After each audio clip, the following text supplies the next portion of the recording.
একসময় নরবলির প্রথা ছিল এই পুজোয়। আজ বলিদান প্রথা বন্ধ হয়ে শব্দকে ব্রহ্মজ্ঞান করেই শুরু হয়েছে তোপধ্বনি প্রথা। আজ জানাবো বিষ্ণুপুর রাজবাড়ির পুজোর ইতিহাস। 1028 বছর পেরিয়েও অমলিন বিষ্ণুপুর রাজবাড়ির পুজো। তোপধ্বনির মধ্য দিয়ে হাজার বছরের প্রাচীন রীতি মেনে আজ থেকে বিষ্ণুপুরে শুরু হয়ে গেল মা মৃন্ময়ীর পুজো। বাংলায় পুজো আসতে এখনো সপ্তাহ 2 বাকি, কিন্তু তার আগেই বাঁকুড়ার প্রাচীন মল্ল রাজধানী বিষ্ণুপুরের রাজবাড়িতে ঢাকের বাদ্যে শুরু হলো মা মৃন্ময়ীর পুজো। কথিত আছে 19তম মল্লরাজ জগৎ মল্ল 997 খ্রিস্টাব্দে প্রাচীন মল্ল রাজধানী থেকে শিকারে বেরিয়ে পথ ভুলে এক বনের মধ্যে এসে পড়েছিলেন। সেখানে বিভিন্ন দৈব ঘটনার সম্মুখীন হন তিনি। আজ যেখানে দেবী মৃন্ময়ীর মন্দির, সেখানেই দেবীর মন্দির প্রতিষ্ঠা করেন জগৎ মল্ল। পরবর্তীতে মল্ল রাজত্ব সরিয়ে আনা হয় বিষ্ণুপুরে। মন্দির প্রতিষ্ঠার পর থেকেই মহা সমারোহে দেবী মৃন্ময়ীর পুজো শুরু করেন জগৎ মল্ল। মা মৃন্ময়ী ছাড়াও এখানে আরও 3টি পটে মায়ের পুজো হয়, যারা বড় ঠাকুরানী, মেজ ঠাকুরানী এবং ছোট ঠাকুরানী নামে পরিচিত। বড় ঠাকুরানী হলেন কালীর রূপ, মেজ ঠাকুরানী লক্ষ্মীর রূপ এবং ছোট ঠাকুরানী হলেন সরস্বতীর রূপ। স্থানীয় মাধব সায়েরে স্নান করিয়ে বড় ঠাকুরানীকে নিয়ে আসা হয় মন্দিরে।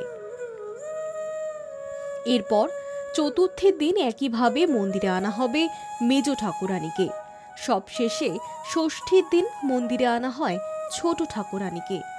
অষ্টমীর দিন মন্দিরে পূজিতা হবেন খচ্চর বাহিনী বা মহামারী। 997 খ্রিস্টাব্দে মল্লরাজ জগৎ মল্ল এই মন্দির প্রতিষ্ঠা করেন বিভিন্ন অলৌকিক ঘটনার প্রত্যক্ষদর্শী থেকে। 1027 বছর পেরিয়ে 1028 বছরে এই পুজোর পদার্পণ করলো।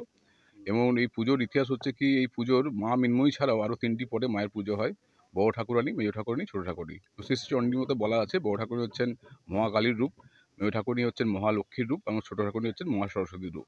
তো গতকাল কৃষ্ণ অষ্টমী তিথিতে বড় ঠাকুরানীর বিল্ববরণ হয়েছে এবং কৃষ্ণ নবমী তিথিতে আজকে বড় ঠাকুরানী বিভিন্ন আচার যেগুলো আছে আমাদের গোপালসাই ঘাট থেকে ওনার মন্দিরে আনয়ন হবে এবং 3টি পর্যায়কে সূচিত করার জন্য 3বার করে তোপধ্বনি করা হবে।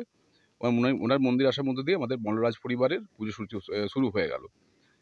এই পুজো তারপরে একইভাবে চলবে। মান চতুর্থীর দিন আসবেন মেজ ঠাকুরানী, আর সপ্তমীর দিন আসবেন ছোট ঠাকুরানী। তারপর পুজো শুরু হয়ে যাবে। অষ্টমীর দিন সন্ধিক্ষণের আগের মুহূর্তে রাজ অন্তপুর থেকে আসবেন অষ্টদশভুজা বিশালাক্ষী দেবী। ওনার সামনেই রাজঞ্জলি দেওয়া হয় ওনার মহাস্নান পর্ব হওয়ার পরে, এবং তারপরে সন্ধিক্ষণকে সূচিত করা হয় তোপধ্বনির মাধ্যমে। যেটি বড় কামান আছে রাজ পরিবারের, সেটি কামানটি দেখে পর সন্ধিক্ষণকে সূচিত করা হয়। এর শোনা যায় নাকি এককালে সমস্ত মল্লভূম জুড়ে এই কামান দাগার পরেই বিভিন্ন যে মণ্ডপ বা বনেদি বাড়ি পুজো ছিল সেই পুজো শুরু হতো আর কি।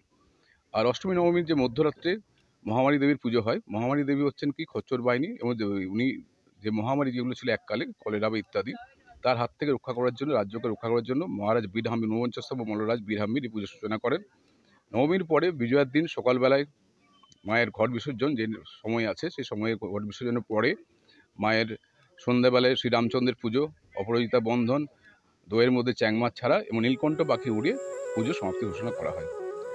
কথিত আছে প্রথম দিকে এই পুজোয় চালু ছিল বলিদান প্রথা। এ পুজোয় নাকি নরবলির প্রথাও ছিল।